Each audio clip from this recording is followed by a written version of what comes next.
Good evening to you, ladies and gentlemen. We thank you for joining us in this edition of the 6 p.m. primetime newscast on Equinox Television. Tonight, we take you to the Douala 5 subdivision where a man is under police custody for raping several minors in the said locality.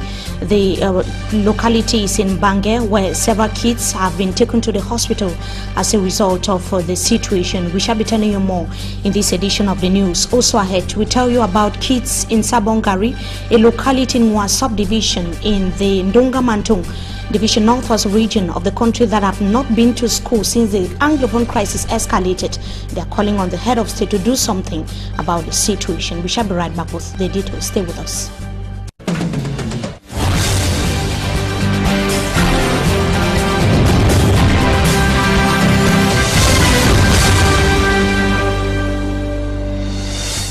Good evening to you once again, ladies and gentlemen. We thank you for joining us in this edition of the primetime newscast on Equinox Television. The situation has left inhabitants of Mbange in the Douala 5 subdivision in shock and consternation. A man in his 30s that has allegedly raped several minors in the locality. He lured the kids with sweets and other gadgets before getting his way. Sumanjikan Gabriel traveled to that locality here in the economic capital Douala and brought back this report.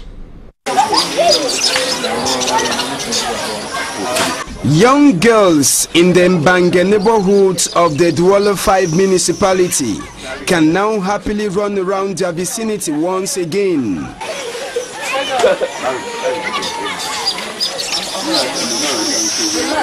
This is because their nightmare is now over after a certain man named Wat, who lived in this room, was arrested recently by the forces of law and order. Wat, who has been like an angel in the Bange neighborhood, was simply a disguise.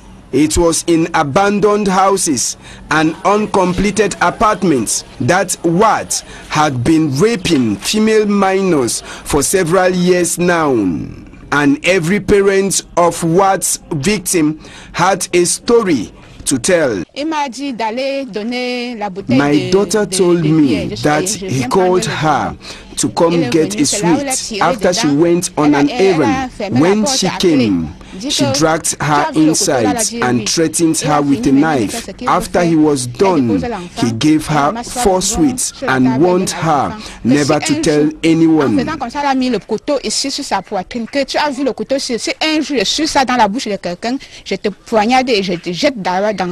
Apart from carrying out his devilish acts in hidden places, he succeeded in getting the kids of his neighbor into his house. Thursday, very early after I left for work, my phone rang and I was informed I had a nearby neighbor who has been sexually harassing young children. When I arrived, my daughter told me that he once called her and they had done it twice, and the second time it was in his own house. Voici ma porte ici, la voici, et voici la porte du voisin. Elle est juste face à face avec ma porte. According to this other neighbor, Watt claimed not to have known what came over him. Lui, il nous a fait comprendre qu'il est comme ça. Lui, il ne sait pas ce qui arrive. He adds that it was magical powers he got that is now making him to have the urge. Que depuis ce temps-là, quand lui il reste comme ça, quand un truc le prend sur son corps, s'il ne couche pas un enfant ou bien s'il ne met pas la main dans le vagin d'une petite fille, il ne peut pas, son corps ne peut pas cesser. As the inhabitants of Mbange continue to regret for misjudging the quietness of Wat, justice has taken its course as Wat is now languishing in the prison. Hoping that justice, of course, is going to take its course. Now we visit Sabongari, locality in Wa subdivision, Ndonga-Mantung, northwest region of Cameroon, which is plagued with underdevelopment. Kids have not been able to go to school since the socio-political crisis rocking the northwest and the southwest regions of the country escalated. Details in this report. The government will do something. You want to go back to school. The request of youths in Sabongari, Nwa subdivision, Donga Mantung, northwest region of Cameroon, to the President of the Republic. They have not been able to go to school for 2 years now since the Anglophone crisis escalated. A head teacher in Nwa subdivision evaluates the school year so far and says how her institution has been affected by the crisis. The crisis have actually affected my school this year. In the past, I usually have about close to 400 pupils, 371 actually. But this time around, because of the fear that parents have nurtured, the children have nurtured, a day comes you don't even have a child. Some days you have about 10, some you have 20. The highest number that I recorded this academic year was about 55, which is not up to half the population. I'm not happy with the situation because she is preoccupied with the future of the children. As the crisis deepens, the more parents would not want to send their children to school. I just look at the future of the children. I don't know where they are leading to. So this crisis is really worrying in this community. I know out there schools are going up despite the crisis, but here a lot of fear has covered the parents that they don't really have the free mind to send their children out there. The chiefs and local authorities have sensitized parents, but the situation has not changed. I've gone to the palace to talk with the chief, the notables, to see how we can sensitize parents. Because at times in the churches we find around, they don't even give you a chance to talk about school. So we mostly use by the traditional authorities to see how they can follow up in the quarters to bring children. Even you call for PTA meetings, the parents too, they are scared, they are never coming. So, besides the devastating consequences of the crisis in the school milieu, Sabongari is underdeveloped. The road has never been tarred, no electricity in the village, and potable water absent. And of course, in our subsequent newscast, we shall be presenting to you the locality of Sabongari and other neighboring villages in Kambe, Donga Mantung division of the northwest region of Cameroon. Now, the National Commission for the Promotion of Bilingualism and Multiculturalism has tabled to the head of state the desire of the English-speaking population in Cameroon for federalism to be discussed at the national level. It is one of the major fallouts of the Listen to the People mission that was carried out by the Peter Mafani Musonge-led commission in Bamenda. In the following report, we are going to be questioning whether it would be possible for dialogue on the form of the state to be initiated when the government has always preached decentralization in Cameroon as a solution to the Anglophone crisis. In January 2017, after the government banned the consortium of Anglophone civil society, the government was categorical that the form of the state is not negotiable. The message was re-echoed throughout the year amidst persisting calls for dialogue. And on December 31st, 2017, the head of state said that the plight of the people has been listened to and that the decentralization process, which has existed for 2 decades, would be hastened. More than 19 months after the Anglophone crisis escalated, the need for a national debate on the federal system of government has been brought before the head of state by government officials. It is one of the proposals presented to the Bilingual Ism Commission to bring a speedy end to the ongoing Anglophone crisis. The population of Bamenda also wants the President of the Republic to revisit the history of Cameroon and reorganize a frank, sincere and inclusive dialogue between the government and Anglophones, including the diasporans. In the final communique after the Listen to the People mission, the population urged the government to provide an enabling environment for internally displaced and refugees in neighboring Nigeria to safely return to their respective homes. The need for the terrorism law to be repealed, infrastructural development hastened, were equally highlighted.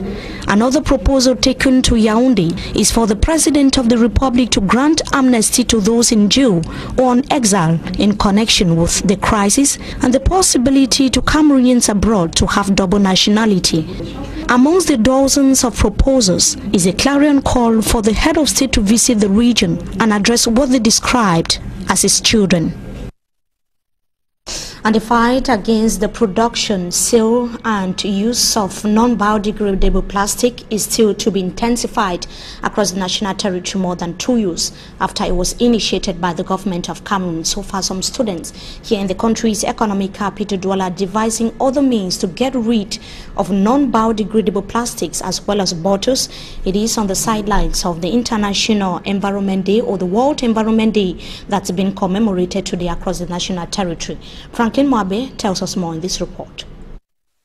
Despite the ban placed by government in April 2014 through the Ministry of Environment, Nature Protection and Sustainable Development, banning importation, production and sale of non-biodegradable plastics, variety of these plastics still inundate the country. Control team are unable to win the war against the use of these plastics. While many use plastic bags, nylons and bottles and dispose them just anywhere, students of government bilingual school Leon Brazzaville pick them up, recycle them for decoration and transform them to useful items. During the celebration of World Environment Day, Tuesday, June 5 at Place de Government in Bonanjo, Douala, these students displayed their creativity via the management of non-biodegradable plastics that are harmful to the environment. We have what we call manual labor, and during this period we exercise the students to valorize those useless plastic bottles. To do it, this is, for example, one of them. You see inside here you have plastic bottle inside, and every student can make it as his own way, as his own creativity. That's what we want to enhance in the student. The use of these plastics by these students help in creating awareness as its byproduct is very much in use. The handwork from plastics does not only help in cleaning the streets but also serves as a means of bringing equality in society. Secondly, socially, a student from poorer background can be a pencil holder when he was just have a zip, or reuse the plastic bottle to have his pencil holder. The other from rich background will go to the supermarket or hypermarket to buy his. And both in the school, in the classroom, will be pencil holders. Celebrating the 2018 edition of World Environment Day in Cameroon under the theme Beat Plastic Pollution, everyone is invited to emulate the example of Leon students in order to fight the pollution in a more creative way. To make jewelry box, we have a bottle, a small bottle of juice or of water. We cut it round. After that, we make it. We make a design straight. After that, we come the design out. We bend it like that so that it can make a heart. After that, we cut a small one again to make the same thing as hard to make the cover. It is worthy of note that World Environment Day was set aside by the United Nations in 1974 to encourage countries of the world to protect their environment. And on the sidelines of the day, we take you now to the Southwest Regional Headquarters of Boya to talk about water scarcity. Children have to cover long distances just to get the precious liquid. Let us take a look at the day-to-day ordeals of young children, especially students and pupils, with Derek Jato. This is what pupils in most primary schools in Cameroon go through on daily basis at school. Trekking for kilometers, hunting for water at least to quench their thirst.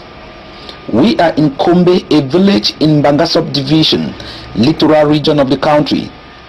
It is another day, and the heat of the day will not even stop this class 1 child, Little Favor, and her mate to embark on a close to 1 hour mission for drinking water. Spending quality time they could have been learning, braving their way through thick bushes, and with them, their teacher.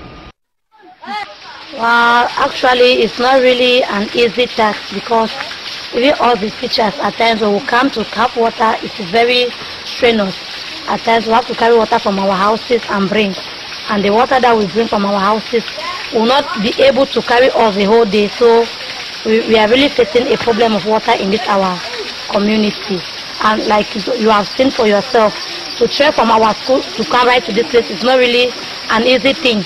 As Cameroon joined the rest of the world to celebrate the World Environment Day, critics say there is a need for authorities to shape the environment to be conducive for these future leaders.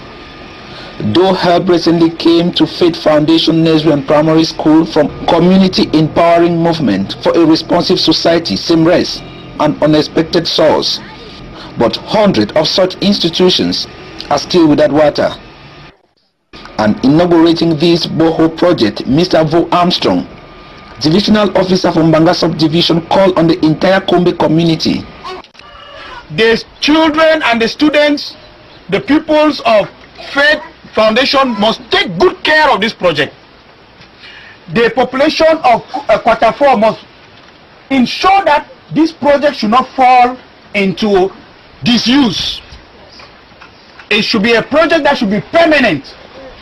And I want to give a firm warning, and I'm passing it through the chief of Kombe village, that this particular project should never in any single day suffer any malfunction. To Mr. Rene Mofo, the president of CMRES, there can never be a meaningful community development without water. Water for Cameroon is a Dutch phrase meaning water for Cameroon.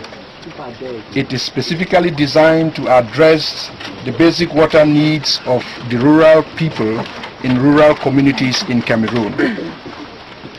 Access to water is not only a basic need of mankind, but a necessity for sustainable development. And it is their vision to provide water, especially in rural communities.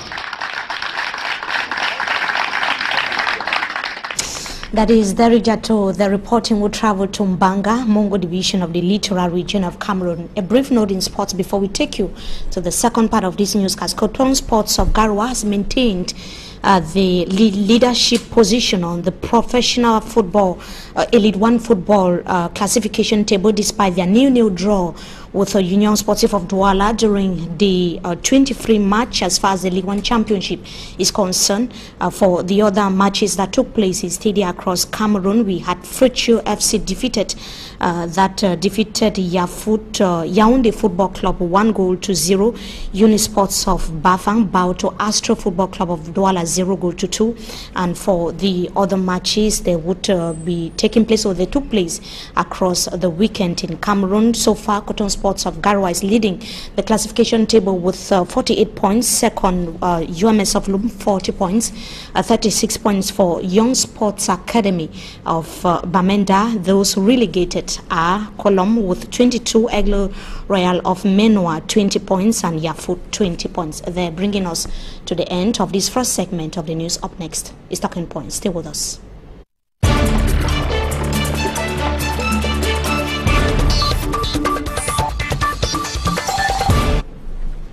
Good evening to you once again, ladies and gentlemen. We thank you so much for joining us tonight in this second segment of the news. We have been joined by Barrister at Law, who is a supporter of the CPD and political party, Barrister ACHU, Julius. Good evening to you. Thank you so much for joining us tonight on Talking Point. Good evening, Mimi. Pleasure is mine coming here today. The pleasure is ours as well. Now we are going to be talking about the Bilingual Ism Commission that has listened to the people of Bamenda Northwest region of Cameroon. Amongst the various proposals that they have taken so far to Yaoundé, to the head of state, to be more precise, is the issues concerning federalism to be examined at the national level. What is your take as far as that is concerned? My first problem is that I don't know how some document meant for the head of state has now become common knowledge in the country. It means that commission has a problem. Secondly, this is because once the head of state had manifested the good intention of creating such a commission, those who made the laws around it created a commission which is like a bulldog without any teeth in the mouth, because you can only back and you can never bite. So it is only meant to come and say, listen, prepare their report and send to the head of state. That defeats the purpose of even creating such a commission, first of all. Secondly, I don't believe that is the modus operandi of such a commission. They were supposed to have sent persons of high credibility, right even to the bushes, to meet those who are in the bush, to come and ask them what is the problem, what should we do to stop what is going on, rather than calling people in the crowd with TV cameras to come and all what is in their mind, because there's this fear factor which is in that region that everybody's scared of. Nobody wants to say something will go out online for there to be repercussions on his family members or himself. So this commission ought to have, first of all, send people of high integrity. I send peacemakers, peace brokers who have some credibility, who are known to go to the ground, meet those guys who are on the ground first. If you have been following the activities of the National Commission for the Promotion of Bilingualism and Multiculturalism, created more than 1 year ago, you would realize that they have been to the southwest region of Cameroon and other parts of the northwest region since it was created, to listen to the people, go closer to the people, and get possible solutions on how to address the crisis. That's what I'm saying. You cannot come and sit in the hall. This is not the first time. Yeah, you cannot come and sit in the hall. Regions. You invite people to come, and you ask them to say what they have in their mind. It's not possible. They are supposed to send mediators to the ground to meet people on an individual basis, because we know those who are on the ground who can affect the lives of the people who are in the bushes. We know that there are some people in the bushes whom you meet and talk to them, they might come to reason or you can understand why they are in the bushes. If you don't do that, all this talk, to me, it's just a waste of time. The previous time when the Bilingualism Commission toured around some of these regions hit by the socio-political crisis for close to 2 years now, the question asked by several Cameroonians were, what has the Commission been doing so far? How could they visit these regions without producing results or even report on what they were able to collect from the field as far as the various problems are concerned? Now we have the problems. They have they have brought down the various proposals and they are tabling it to the President of the Republic. Amongst them is this question of federalism that was like a taboo subject to the government several months back, especially when this crisis began. Is this not a significant development as far as this crisis is concerned? No, I don't share that view, because going through the report, I didn't see anything new that never been talked about. The Commission has never talked about most of the members of the Commission are big wigs or officials of the current regime. They have never talked about the federalism. For the first time, many people are saying that it is an innovation. Don't you think so? I don't see it like that, because first of all, the Commission is supposed to be some sort of a secretariat where things just come in and go to the person who is supposed to handle it. Whatever they are supposed to produce is not supposed to be common knowledge. But it's not common knowledge, means that they are just useless.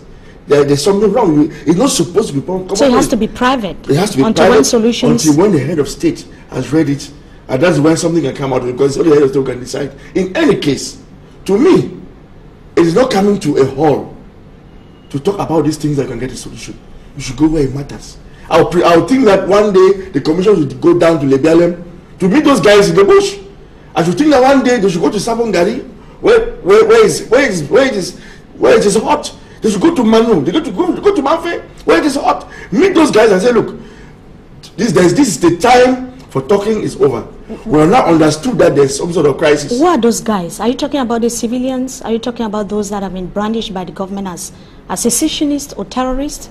Who are the guys? Me, personally, I've not brandished anybody anything, but I'm just saying that whatever you like, it is tried knowledge that there's some crisis. And whenever there's a crisis, what you look for are solutions.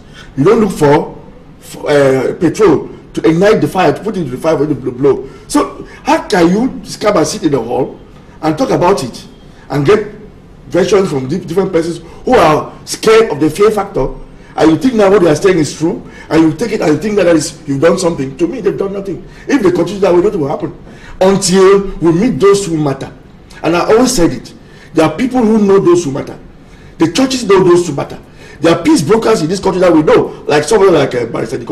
I know somebody who goes to the ground. But he has been making a series of outings. Yes. The church has met a good number of proposals. Nothing is changing. So who are you blaming here? Nothing is changing. For going that, because that's where the solution is. Because once the head of state has given you the powers.